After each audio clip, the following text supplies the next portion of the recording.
અંગ્રેજોએ 200 વર્ષ છેલ્લા વર્ષો શાસન કર્યું. આ અંગ્રેજોને દેશમાંથી કાઢવા માટે એક મોટું આંદોલન થયું અને એ આંદોલન 1947 ની 15મી ઓગસ્ટે પૂરું થયું.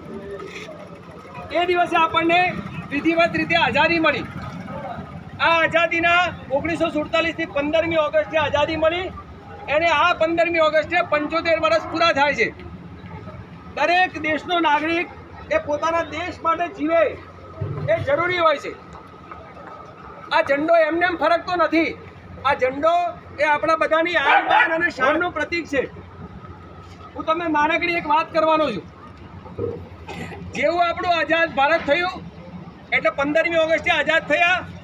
ઓગસ્ટ, સપ્ટેમ્બર, ઓક્ટોબર અને નવેમ્બર, 3જી નવેમ્બરે પાકિસ્તાને આપણા પર હુમલો કર્યો. માત્ર 3 મહિના પછી જે ભારતે પાકિસ્તાનને હસતા હસતા આપી દીધું એ પાકિસ્તાનના નાપાક લોકોએ આપણા દેશ ઉપર 3 જ મહિના પછી હુમલો કર્યો. 700 લોકો શ્રીનગરની બિલકુલ નજીકમાં બડગામ જે પોસ્ટ ચોકી છે ત્યાં ઘૂસી આવ્યા. એ જગ્યા ઉપર લડતા લડતા આપણા 22 સૈનિકો બચ્યા. હું વાત કરું છું 3જી ડિસેમ્બરની 1947ની. એ દિવસે જે 22 સૈનિકો હતા એના જે મેજર હતા એનું નામ હતું સોમચંદ શર્મા. 23 વર્ષનો છોકરો, એકદમ લબરમૂછિયો. એ સોમચંદ શર્મા ત્યાં ઊભા હતા. દિલ્હીથી સરદાર પટેલે એમને વાયરલેસ ઉપર વાત કરી કે દોસ્ત અત્યારે હાલ બરફ પડ્યો છે અને અમે એરસ્ટ્રીમ ઉપર હાલ રાત્રે ઉતરી શકીએ એમ નથી. કોઈ પણ હિસાબે સવારે 6 વાગ્યા સુધી તારે આ દુશ્મનોને રોકી રાખવાના છે. એણે કહ્યું કે કાંઈ વાંધો નહીં, અમે પ્રયત્ન કરીએ છીએ. આ બાજુ હતા 22 જણા અને પેલી બાજુ હતા 700 જણા, 700 દુશ્મનો. આખી રાત ચલાવવાની હતી. લગભગ 8, 9, 10 કલાક સુધી દુશ્મનોને અટકાવવાના હતા.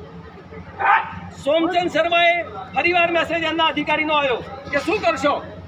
એમણે કહ્યું લડીશું છેલ્લા બુંદ સુધી, till last man, we will fight till last man. અમે છેલ્લા માણસ સુધી લડીશું. બીજી વાત કરી અમને ટીલ લાસ્ટ બુલેટ, અમે છેલ્લી બંદૂકની ગોળી સુધી લડીશું.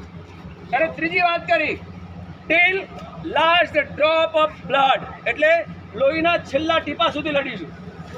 આ છોકરાએ સવાર સુધી જબરજસ્ત એમને દુશ્મનોને ફાઇટ આપી. બન્યું એવું કે એમને હાથે ફ્રેક્ચર થયેલું 15 દાડા પહેલાં. ડૉક્ટરે એવું કહ્યું હતું કે તમારે મોરનું પીછું પણ ઉપાડવાનું નથી, એટલે નાનકડી પણ વસ્તુ ઉપાડશો તો તમારો હાથ ડેમેજ થઈ જશે. પરિસ્થિતિ એવી આવી ગઈ કે હાથમાં હેન્ડ ગ્રેનેડ લેવો પડ્યો, હાથમાં મશીન ગન લેવી પડી. સવારે લગભગ સવારના મળસ કે સમય હતો 4, 4:30, 5નો સમય. ત્યારે સામે 150 જણા હતા, અહીં 4-5 જણા હતા. એમાં એક મુસ્લિમ સાથીદાર હતો, એનું નામ હતું ઉસ્માન. આ ઉસ્માનને પૂછ્યું કે ઉસ્માન હવે શું કરીશું? આપણી પાસે તો આપણા 15 જણા જતા રહ્યા, હવે આપણે 5-7 બચ્યા છીએ અને હજી સામે 100 જણા તો દેખાય છે. ઉસ્માન કે ભારત માતા કી જય. અને આ 2 જણા પોતાના શરીર ઉપર હેન્ડ ગ્રેનેડ બાંધી દીધા ખાસા બધા અને મશીન ગન લઈને આ દુશ્મનોની વચ્ચે કૂદકો મારી દીધો. એટલે ઊંચા ભાગ ઉપર તો ત્યાંથી પડ્યા તો 150 જે બચ્યા હતા મુસલમાન સૈનિકો બધા પાકિસ્તાનના, એમને સાફ કરી નાખ્યા.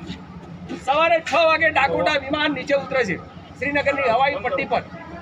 ત્યાં આગાડી ઉપરથી જોવે છે અને ગણતરી કરે છે તો 722 લાશો પડી હતી. કેટલી લાશો? 722. દુશ્મનો 700 પૂરા કરી નાખ્યા. 22 જણા એવા હતા જે ભારતના હતા અને એ પણ શહીદ થયા. અને એમાં સોમચંદ શર્મા હતા સૌથી પહેલા દુશ્મનોની બરાબર વચ્ચે પડ્યા હતા. એ પછી 1952માં એટલે 1947માં આપણે આઝાદ થયા. આ નવેમ્બરની ઘટના છે 3 મહિના પછીની. અને 1952માં ભારત સરકારે વીર સૈનિકોને એવોર્ડ આપવાનું નક્કી કર્યું. એમાં સોમચંદ શર્માને પરમવીર ચક્ર મળ્યો. પહેલો ભારત માતા કી જય. ભારતનો પહેલો એ વીર માણસ જેને પરમવીર ચક્ર મળ્યો. અત્યારે આખા દેશમાં માત્ર 18 કે 19 જણને પરમવીર ચક્ર મળ્યા છે. એમાં સૌથી પહેલા હતા સોમચંદ શર્મા, જેણે દેશ બચાવ્યો. આ છવાથી એમને ફરક તો નથી. 20-22 વર્ષનો છોકરો દેશ માટે 700 જણાની સામે લડે છે ત્યારે આ ઝંડો ફરકે છે. આ ઝંડો ત્યારે ફરકે છે જ્યારે યોગેન્દ્ર યાદવ નામનો એક સૈનિક આપણો 1990માં કારગિલનું યુદ્ધ થયું અને કારગિલના યુદ્ધમાં એનું ફાઇટર જેટ તૂટી પડ્યું, પોતાની પાસે મશીન ગન હતી અને હેન્ડ ગ્રેનેડ હતા, તો 35 પાકિસ્તાની સૈનિકોને એને ત્યાં પૂરા કરી નાખ્યા હતા અને એ પોતે વીરગતિ પામ્યા હતા.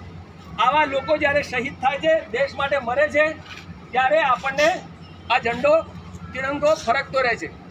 આઝાદીના 75 વર્ષ છે. ભારત સરકારે એક સારો કાર્યક્રમ આપ્યો છે. આજ સુધી શાળામાં કે પંચાયતમાં આપણે ધ્વજ ફરકાવી શકતા હતા, હવે આપણે આપણા ઘેર પણ ધ્વજ ફરકાવી શકીશું. એટલે આ ધ્વજ જેમની પાસે મળી શકે એ બધા જ લોકોએ પોતાના ઘેર ધ્વજ ફરકાવવા માટે વિનંતી છે. આ 3 દિવસ ધ્વજ ફરકાવવાનો છે. આ ધ્વજને કોઈ નુકસાન ના થાય, આ ધ્વજ ફેંકી કોઈ ના દે, કોઈ કચરામાં ના નાખે, એની પ્રત્યેક જવાબદારી આપણા બધાની છે. આપણે છોકરાઓને રાષ્ટ્રભાવ શીખવાડીશું તો દેશનો નાગરિક મહાન બનશે. ઇઝરાયલ નામનો નાનકડો દેશ છે, તમને ખબર છે, દુનિયાને બીવડાવે છે. એની બાજુમાં 27 મુસલમાનોના દેશ છે અને ઇઝરાયલ જે યહૂદીઓનો દેશ છે. જરાય ડરતો નહીં. કેમ નથી ડરતો? કારણ કે એનો પ્રત્યેક નાગરિક એ દેશભક્ત છે. પહેલાં હું દેશ માટે મરીશ, પછી મારી નોકરી. પહેલાં હું દેશ માટે કરીશ, પછી મારી ડેરી. પહેલાં હું દેશ માટે મરીશ, પછી મારું ખેતર. એટલે એ દેશ દુનિયામાં નંબર 1 તાકાતવાળો દેશ છે, નાનકડો દેશ છે. આપણે ઈચ્છીએ આપણા દેશને મહાન બનાવો, આપણા દેશને મહાન બનાવવો હશે તો આપણે પણ આપણા બાળકોને આ સંસ્કાર આપવા પડશે. એટલા માટે તમને સૌને વિનંતી છે, 3 દિવસ ગૌરવથી જ્ઞાતિ, જાતિ, સંપ્રદાય, ધર્મ, વાડા બધું ભૂલી જઈએ. અત્યારે ઉભા રહેલા બધા કોણ છે? ભારતીય છીએ. આપણે બધા એક છીએ અને આ તિરંગો આખી દુનિયામાં ફરકે. આપણો આ તિરંગો વિશ્વગુરુ બને, દુનિયા